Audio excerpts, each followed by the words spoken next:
Today we are focusing on two important aspects of keeping your olive bonsai trees healthy by repotting and pruning. In this video I will show you step by step how to repot and prune a common olive bonsai tree, which is a critical part of your bonsai tree care. First we will tackle the pruning of the olive bonsai tree to ensure that it grows into the perfect shape, followed by repotting to give it fresh soil and room for root growth. These simple yet effective olive bonsai tree tips will help your tree thrive, whether you are a seasoned grower or a beginner. These pruning and repotting tips will set you up for success. This is the first of the olive trees. This tree I purchased from a garden center, and that was about 13 years ago, and I planted it in a number of pots, and it ended up in this pot. Eventually, that was about 7-8 years ago, and it has been repotted since. I dread to think what we will find below the soil level, and I have pruned it quite a lot. It was quite tall, and I've reduced it a number of times, and I will close in now to show you where the cuts were, and it just keeps growing. Cut was made here. This trunk was quite tall, and so it was reduced to here, but this trunk just kept growing. This part was chopped, pruned, and then this branch grew from here, and also on this side I cut this branch here, and it backbudded. There's a backbudding here, so that's where we are. And that's the starting point. I'm going to prune it first, and then I'm going to repot it. We're going to do it that way around. So I will remove this dead branch here, and this has also died. So I'm going to cut it here. It is growing underneath, going down from downwards, so that's much better. Next I'm going to remove this branch, and we'll end up with a very nice taper and curve in the trunk. It's going to be really nice, and I've grown this with that intention. So I'm going to remove this branch from here.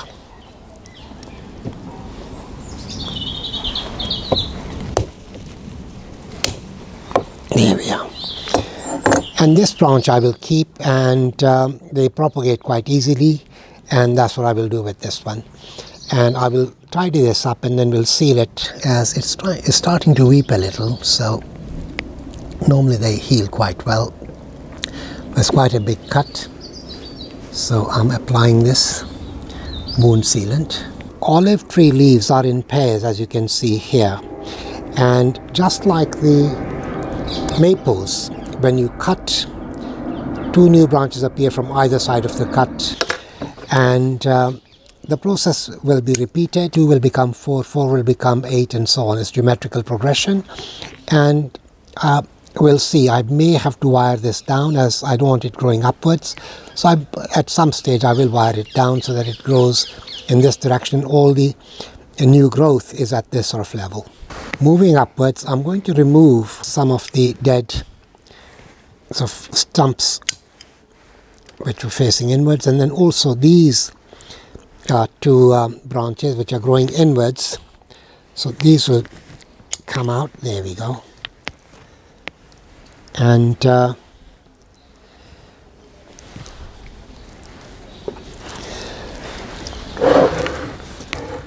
going to cut this branch again to there, so that the new growth will be from these two leaves, and again is growing upwards. I'll have to wire this down so that the new growth is at this level. I'll wire these in about a month's time, in November. That's a good time for wiring, and then the wires will come off after about 6 weeks, and it will stay in this position. Right, the next thing that I'm going to do is remove this part completely. So I'm going to prune it back to here. So here goes.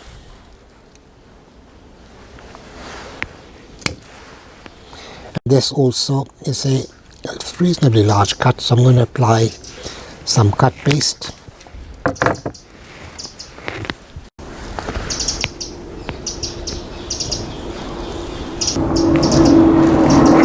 That's done. The excess I can put it here. This is as far as I go today. I'm going to leave this little branch, let it grow.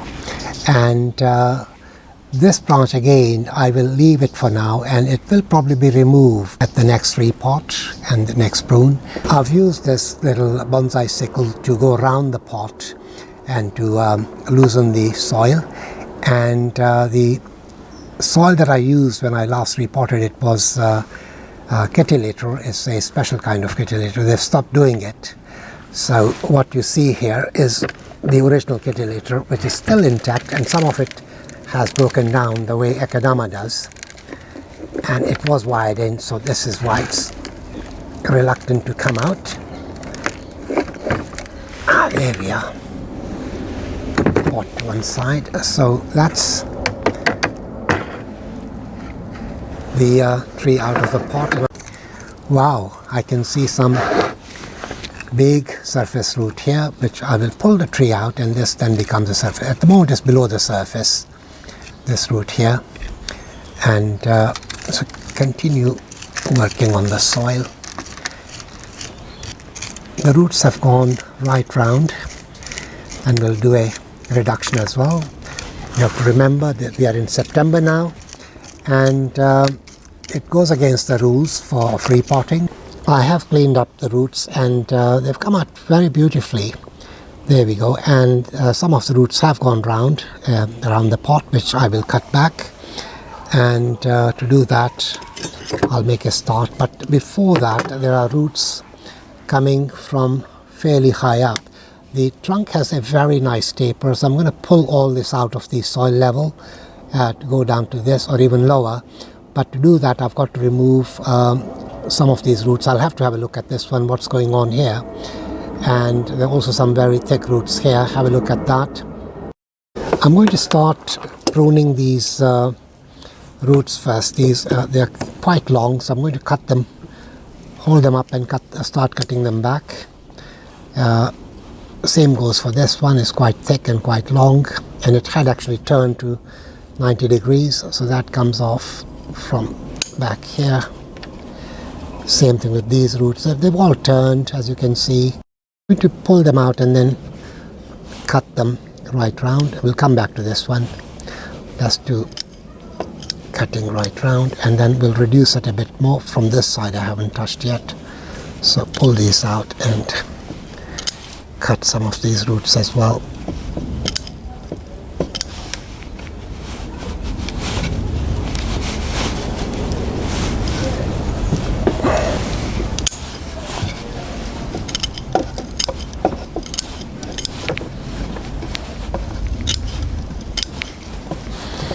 I'm reducing the length of the roots as it's going to go into quite a small pot, fit in scale and proportion with the pot and the size of the tree that it is now. The root up here, so I'm going to remove this root as well, and then pull it out. Hope I can get it out. It's quite stuck. No, I've got some of it out. No, it won't come out. So we'll leave that. It'll just rot away. And also this is bothering me. This is not quite right, so I'm going to remove this completely. Start from here. Let's do it in bits.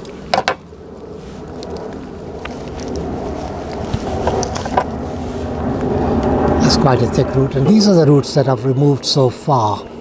And there's still some more to be done. But it's starting to rain now, and I'm going to have to stop, and we'll continue working when the rain eases, or if not, then I'm going to have to place these roots in water and continue tomorrow. We had to stop filming as it had started to rain.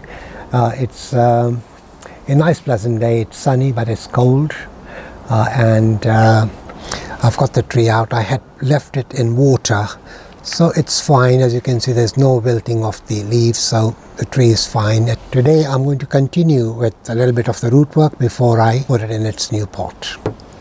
Now, a little bit more root work to be done. We had to abandon filming, so this is a big root, part of which I removed from here, and today I'm going to remove the rest of it. And these will have to go as well, sadly, but they're too high, and I want to pull the tree out so that this much is exposed above the soil level. So here goes. We'll remove this big root, and I'm going to tackle it from here, going in from here. Maybe do it in 2 stages.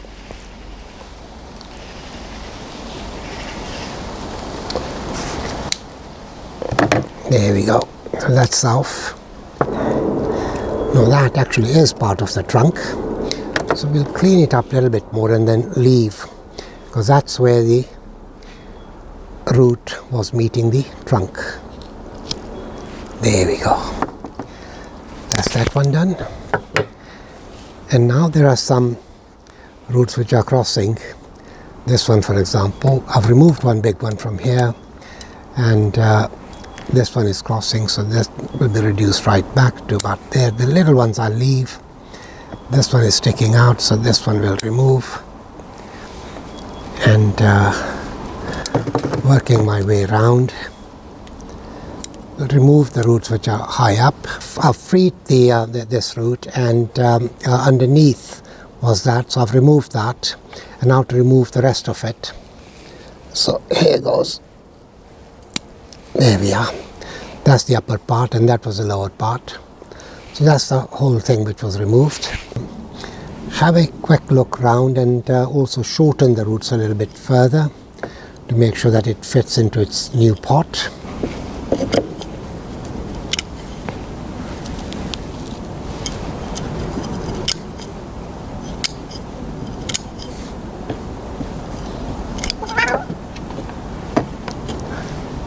Toby, what are you doing here? A quick look on the underside, although I've worked on the underside, but have a quick look, and there are a few thick roots that can be removed. As this one, go right as far back in as I can. There we are. These are the roots that I've taken off today, in addition to the ones that I showed you yesterday, and I will now tidy up, and we'll catch up shortly. I've already added some soil into the pot, and so I'll add a bit more.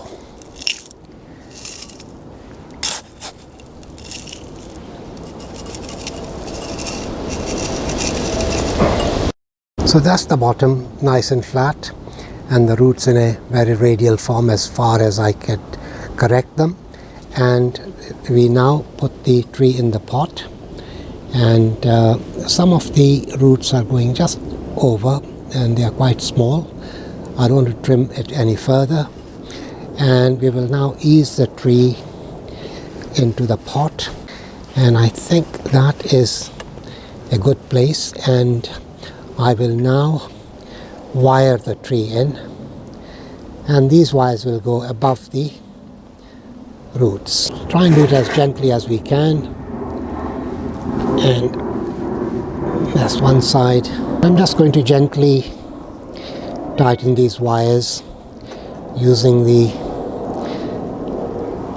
pull, turn and release technique, and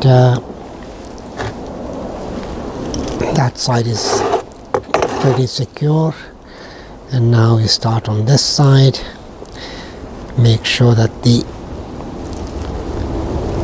wires don't pull the roots along with it as I tighten them. It's now time to remove the excess wire, and I've done that side. Same thing on this side, and then press the wires down into the soil so we can't see them. I'm now applying a bit of cut paste to the areas where I've removed major roots, and they're just literally above the soil level. So this is just a precaution. It's better to be safe than sorry. So that should do. That's done. And now I will add soil to the rest of the pot and top up the soil level. The soil in between the roots where all that soil had been removed. So we will carry on with this, and I'll catch up with you when I've completed this process. As we apply the soil with chopsticks, we are going to add these organic fertilizer pellets right around the pot, and we will bury them. I'll place them around where we are going to bury them, and every time we water, a little bit of these pellets will dissolve and the tree will take what it needs, and that should see it through to the next time it needs fertilizing, which will be in the spring. The repot is complete, and we are now going to give it a thorough soak, and we'll catch up shortly. It started raining outside and we've had to move indoors to finish off this video, and it will now go on the benches and it'll be kept away from direct sunlight for the next 3 weeks to allow the cut roots to heal and new feeder roots to grow. And my next 2 videos are 2 European wild olives pruned and to be repotted, and also the following video after that will be about propagating cuttings and repotting the propagated cuttings. And these include a number of European wild olive cuttings which have rooted and will now be repotted into small pots, along with other cuttings which have rooted. And to watch these videos, please subscribe so you don't miss anything. Until the next time, this is Iqbal Khan for mikbonsai from West London. And now for the afterthought. The US flight carrier SS Montana was sailing in the North Atlantic, and the first officer saw a very faint light in the distance, and it seemed that the 2 vessels were heading towards each other. The first officer radioed the other vessel and said, "This is the USS Montana. Change your course 15 degrees south." The reply came, "No, you change your course 15 degrees north." The captain took over and radioed the other vessel. "This is the captain of the USS Montana, the second largest aircraft carrier in the US fleet. Change your course to 15 degrees south." The reply came, "Your call, Captain. I am the lighthouse." You dig? While working on the olive bonsai tree, I've just noticed a rainbow in the sky, and I couldn't resist videoing it. Haven't seen a rainbow this big in London for a long time. There we go.